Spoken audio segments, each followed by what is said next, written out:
Hello வணக்கம். இது உங்கள் சிவி ஜோன். எல்லாரும் எப்படி இருக்கீங்க? இப்போ பார்த்தீங்கன்னா மிட் நைட்டில் ஏற்கனவே நிறைய சண்டைகள் நீங்கள் பார்த்துருப்பீங்க. கமருதீனுக்கும் விஜய் பார்வதிக்கும் திடீர்னு பயங்கரமாக முடிச்சு ஒரே ஒரு நெய், ஒரு ஸ்பூன் நெய்யால் வெடித்த விஷயங்கள் தான் வந்துட்டு இப்போ இவ்வளோ தூரம் பேச வேண்டிய அவசியமே இல்லை. கமருதீனுக்கு இப்போ தான் நல்ல பேர் வந்துட்டுருக்கு, அதை தேவையில்லாமல் கெடுத்துக்கிறாருன்றதான் இங்கே ஒரு விஷயம். இதில் வேறு வந்து நைட் வந்து கானாவினத்தை கூட சேர்ந்துட்டார். திவ்யா ஒரு பக்கம் ஏற்றி விட்றாங்க, அரோரா ஒரு பக்கம் ஏற்றி விட்றாங்க.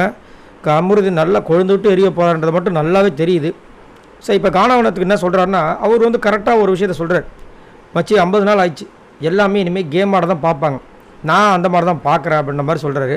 நீ அவ்வளோ கேர் எடுத்த எல்லாம் தோளில் சாஞ்சிட்டு இருந்தீங்க, இப்போ அதெல்லாம் எங்கே போச்சு? வைல்ட் கார்டு என்ட்ரியில் வந்தவங்க உனக்கு என்னென்ன விஷயங்கள் சொன்னாங்க, நானும் உனக்கு சொன்னேன். ஆனால் நீ அதையும் தாண்டி அவ்வளோ க்ளோஸாக இருந்த, இப்போ என்ன ஆச்சு அப்படின்ற மாதிரி ஒரு சில கொஷின்ஸ்லாம் கேட்கும்போது கம்பெனி என்ன சொல்கிறாருன்னா, இல்லை அவள் தூக்கி எறிஞ்சு பேசுகிற மாதிரி எனக்கு ஃபீல் ஆகுது. ஒரு நெய்க்கு போய் அவ்வளோ பேசலாமா? நெய்யெலாம் எனக்கு மேட்ரே கிடையாதுன்றார். நெய் மேட்ரு கிடையாதுன்னா அங்கே வந்துட்டு அவ்வளோ விஷயங்கள் தேவையில்லாதது. ஆக்சுவலாக அங்கே போய் கேட்டு எடுத்துருக்கணும். என்ன தான் தெரிஞ்சவங்களாக இருந்தாலும் அவர் கேட்டு எடுத்துருக்கணும்.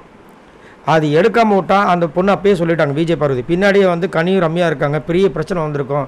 இப்போ தான் நான் ஃபர்ஸ்ட் டைம் கிச்சன் டீமுக்கு வேறு வந்திருக்கேன், அப்புறம் பார்ஷாலிட்டி அது இதுன்னு பேசுவாங்க அப்படின்னு. அது அவங்களுடைய இது கரெக்டு தானே. அதை அட்ஜஸ்ட் பண்ணிட்டு போக வேண்டியது யாரோட கடமை? ஒரு நல்ல ஃப்ரெண்டோட கடமை. நீங்கள் நல்ல ஃப்ரெண்டாக கூட இருக்க மாட்டீங்களே, அதை மீறி நாங்கள் லவ் பண்ணுறோம் அது இதுன்றீங்க. அப்போ அதெல்லாமே என்ன அப்படின்ற மாதிரி தான் இருந்துச்சு. அவங்க என்ன கமருதீன் எதிர்பார்க்குறாங்கன்னா, இவ்வளோ நாள் பழகினதுக்கு கொஞ்சம் சப்போர்ட்டாக பேசியிருக்கலான்றாங்க. சண்டையெல்லாம் சப்போர்ட் பண்ணலாம், இதில் எப்படி சப்போர்ட் பண்ண முடியும்? அவங்க ஒரு கையில் ஒரு இதை வச்சுருக்காங்க, பொசிஷனை வச்சுருக்காங்க. அப்போ வந்து அதை பண்ண முடியாது, தப்பு இல்லையாது. அதுவும் இல்லாமல் தூக்கி எறிஞ்சி பேசின மாதிரி அவருக்கு வந்து ஃபீல் ஆகிடுச்சான். அவங்கக்கிட்ட வந்து இறங்கி பழகின வேண்டிய அவசியம் எனக்கு கிடையாது.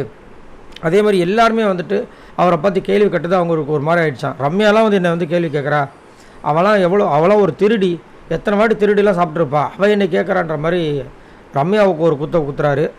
அதுக்கப்புறம் பார்வதிக்கு வந்துட்டு உண்மையிலே என்ன ப்ராப்ளம்னா, நான் வந்து மிஸ் ஆகிட்டேன்ல நாமினேஷன்லேருந்து, எங்கே நான் வந்து 106 நாள் வந்துடுவேணும்னு அவளுக்கு ஒரு பயம். அந்த வயிற்றுச்சலில் தான் அவள் இப்படி பண்ணுறான். வயிற்றுச்சல் பிடிச்சவன்றாரு. வெளியே போனாலும் இவெல்லாம் வந்துட்டு செலவே பண்ண மாட்டாலாம், எல்லாத்துக்கும் ஷேரிங் தான் பண்ணுவாளாம். என்ன இவ பெரிய ஐஸ்வர்யா நினைப்பா அப்படின்றாரு. ஒரு நெய்யில் வந்து இவ்வளோ மட்டமாக வந்துட்டு விஜய் பார்வதி அசிங்கப்படுத்த வேண்டிய அவசியம் இல்லை. தேவையில்லாமல் ரொம்ப ஓவராக வந்து பேசிகிட்டு இருக்காரு. இது கண்டிப்பாக அவருக்கு பேக் ஃபயராக தான் ஆகும். இந்த வாரமாவது கமருதீன் திட்டு வாங்காமல் இருப்பாரான்னு பார்த்தா சைலண்ட்டாக இருந்தார்.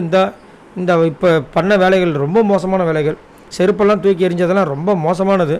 கண்டிப்பாக வந்து விஜய் சேதுபதி கேட்கும்போது மாட்டிக்க போகிறாரு. என்னத்தான் சொல்லது தெரியல. உங்களோட கருத்துக்களை சொல்லுங்கள். எல்லை மீறி போயிட்டே இருக்குது இந்த சீசன் 9. காலையில் என்னன்னா, நேற்று காலையில் எஃப்ஜே வந்துட்டு வாயை உடச்சிடுவேன்னாப்பில் இவர் செருப்பு கட்டுறாரு. இந்த கேம் எதை நோக்கி போகுதுன்னு எனக்கு தெரியல. முன்னாடி வந்துட்டு இதே கமருதீன் விஜய் பார்வதி அவ்வளோ கேவலமாக வந்து பேசின விஷயங்கள்லாம் வந்துச்சு. ஸோ இதெல்லாம் ஃபர்ஸ்ட்டே கண்டிச்சிருந்தா இந்த விஷயங்கள்லாம் வந்து வெளியே வந்திருக்காதோ அப்படின்ற மாதிரி தோணுது. உங்களோட கருத்துக்களை சொல்லுங்கள். பாய் நண்பர்களே.